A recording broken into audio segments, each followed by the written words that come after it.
nickel, on se retrouve pour une nouvelle vidéo. Forcément les gars, on va discuter de ce qui s'est passé hier soir. Mais avant tout, n'oublie pas de t'abonner sur la chaîne. Et je vois qu'effectivement en ce moment, ça bombarde au taquet.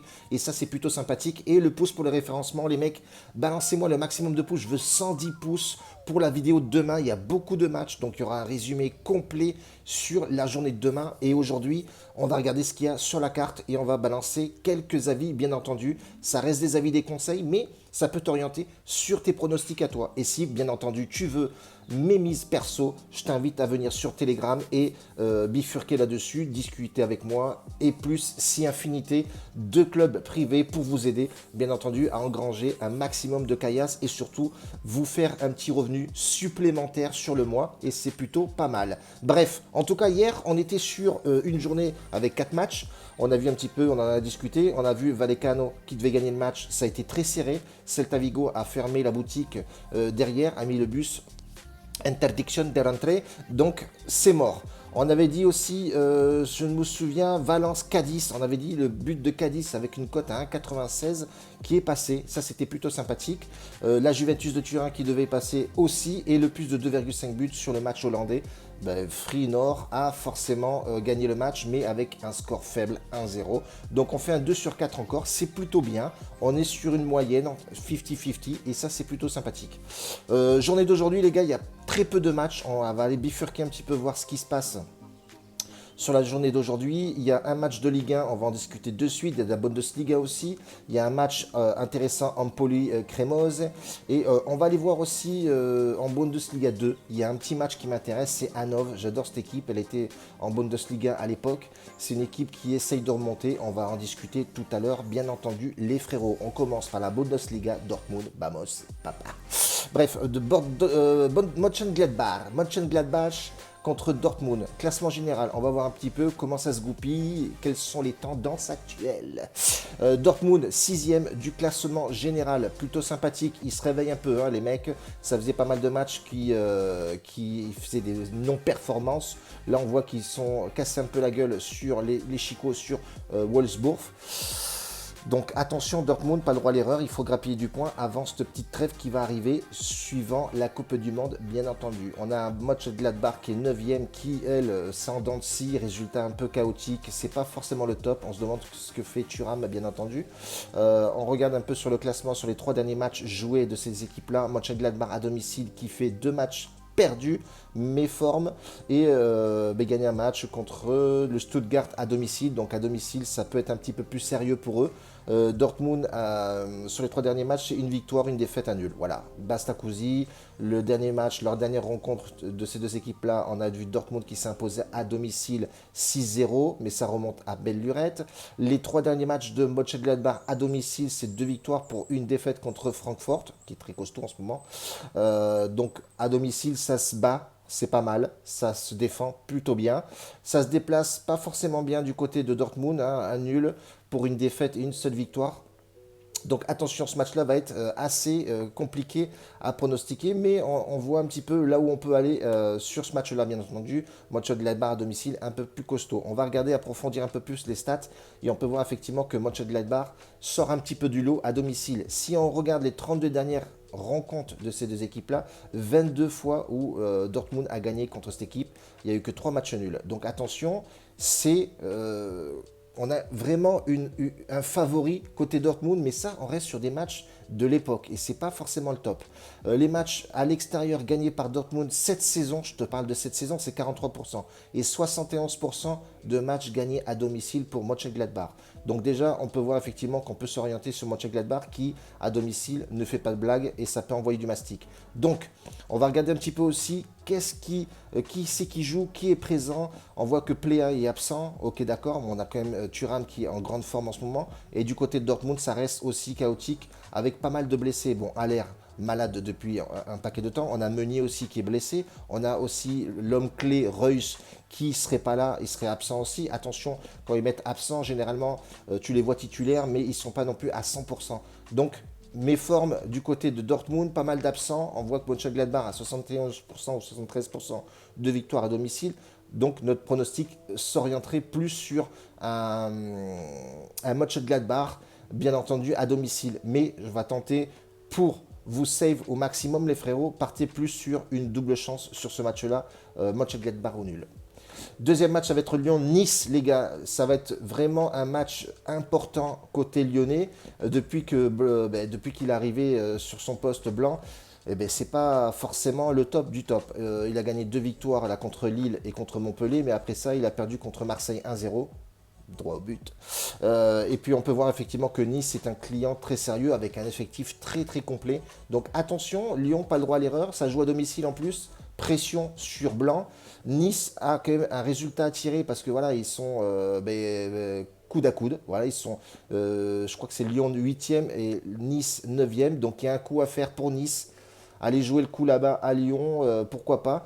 Quand tu regardes la forme de Lyon à domicile, sur les 3 derniers matchs, voilà, c'est dents de scie, hein. C'est une victoire, un nul pour une défaite. Tout est possible pour les Niçois. Attention, est-ce qu'ils vont avoir les crocs? Mais on peut voir effectivement que Nice se déplace très bien. C'est une victoire pour 2 matchs nuls. Donc, côté favori pour moi, ça va être bien entendu Nice qui peut sortir son épingle du jeu. En termes de joueurs absents, Boateng absent, blessure, bon, c'est pas une grosse perte, sachant la rapidité du mec en défense centrale. Reine Adélaïde, je pense que ce mec-là a dû jouer au football dans les années 50. Ça fait bien belle lurette qu'on n'a pas vu. Point faible du côté du Nice, c'est Delors qui quand même pèse dans l'attaque, ça c'est sûr. Il est blessé au genou, donc je pense pas qu'il jouera ce match-là. Donc voilà, déjà tu vois un petit peu où te balancer sur ce match-là du côté niçois. On va aller regarder en plus en profondeur, voir comment ça se goupille sur les années précédentes, etc. etc. C'est toujours bien d'aller voir un petit peu les statistiques, grignoter, aller fouiller un petit peu, foucasse, chercher la pépite. Du côté de ce match-là, donc on va regarder un petit peu comment les mecs se manifestent. 11 victoires du côté niçois, 13 du côté lyonnais. Donc voilà, c'est en dents de scie. Il y a eu 4 matchs nuls. Et on peut voir qu'à domicile, c'est 71% de matchs gagnés. Quand même, c'est lourd. Lyon à domicile et 43 pour Nice à l'extérieur. C'est pas non plus ouf. Mais moi, ce que je vois, les stats, c'est que Nice est en grande forme. Titi bien le ballon, ça joue propre au ballon. C'est une équipe qui se connaît, qui se connaissent. C'est une belle cohésion. C'est assez jeune aussi. Moi, je partirais forcément sur un petit Nice en sec. Pourquoi pas la jouer en sec? Parce que voilà, tout simplement, Nice, pour moi, est supérieur à Lyon. Lyon va jouer quand même avec un peu de stress. Blanc en demande beaucoup à ses joueurs. Et comme j'écoutais sur l'équipe 21, il manque de conditions physiques. Tu vois, les mecs, ils sont rincés. C'est un des commentateurs qui disait effectivement, j'espère qu'ils vont avoir la trêve rapidement parce que les mecs, il faut qu'ils se reposent. Ils sont complètement dépassés. Donc, je partirai forcément sur les Niçois en sec. Pourquoi pas? La cote est jolie, 4,40. Faut pas avoir peur des grosses cotes, les frérots. Moi, je vous le dis, je pense que ça peut terminer sur un 1-0 ou un 2-1, quelque chose comme ça. Donc, il y a là sur Nice en sec. Pourquoi pas? Empoli Crémose. Empoli, en ce moment, voilà, c'est pas forcément le top. Sur les 3 derniers matchs, ils se sont pris une claque contre Napoli. Donc voilà, ils ont quand même gagné contre Sassuolo. Ok, d'accord, l'Atalanta est parti s'imposer. Donc 2 défaites pour un seul match nul. Et on peut voir que Crémos arrache des matchs nuls à tout va. Ils ont fait un gros nul à domicile contre Milan AC. C'était un gros match. J'avais regardé ce match-là. Donc attention, une équipe assez faible dans l'ensemble, mais compliquée à jouer. Crémos essaye de se sortir la tête de l'eau. Ils sont 18e au classement général. Ils essayent de grappiller 2 points pour sortir de cette zone de relégation. Et on a Empoli qui, elle, est dans le ventre mou, 14e. C'est pas forcément le top au niveau fiabilité de cette équipe de Empoli, même si c'est pas dégueulasse à voir jouer, mais bon, c'est pas non plus extraordinaire. À domicile, sur les 3 derniers matchs, c'est 2 victoires pour un match perdu. C'était contre l'Atalanta. Et Crémos qui se déplace plutôt bien, ils ont arraché 4 matchs nuls d'affilée. Donc c'est une équipe qui est compliquée à jouer et surtout difficile à trouver la porte d'entrée pour aller justement gagner et faire quelque chose sur cette équipe-là. Donc on va aller voir un petit peu les stats en profondeur pour voir comment se déplace Crémose contre Empoli. On peut voir effectivement que sur les années précédentes, il y a eu une seule victoire du côté de Crémose et 2 victoires du côté d'Empoli. Donc voilà, il y a tout à jouer sur ce match-là. Ça va être un match très compliqué à jouer. À l'extérieur, ils ont gagné 0 match. À domicile, Empoli gagne 29% de ses matchs. C'est chaotique des deux côtés, je pense. Et je pense sur ce match-là, il n'y a pas photo. Je partirai sur un match nul. La tendance est là. Le nul est fort possible. Pourquoi pas tenter un match nul sur cette équipe-là? ça peut le faire. On part sur la Bundesliga 2 et ça va être notre dernier pronostic sur la liste, les frérots. On a un Holstel Kiel qui rencontre Hanovre, qui était une belle équipe à l'époque, remuante. Ils sont quatrième du championnat. Holstel, les joueurs, enfin, l'équipe à domicile est huitième du classement. Les stats sont plutôt aléatoires, hein. C'est en dents de scie, pareil, une victoire, un match nul pour un match perdu, et on a Hanovre qui se déplace grosso merdo plutôt bien, on va dire. Ça reste quand même en dents de scie, hein. Voilà, 2 victoires, un nul pour 2 défaites. À l'extérieur, c'est pas forcément super stable. À domicile, c'est pas non plus super stable non plus. Il y a un match à jouer, alors il y a des points à grappiller. Ils sont quand même quatrième du classement. Pourquoi pas tenter un délire et aller s'imposer du côté de Holstel.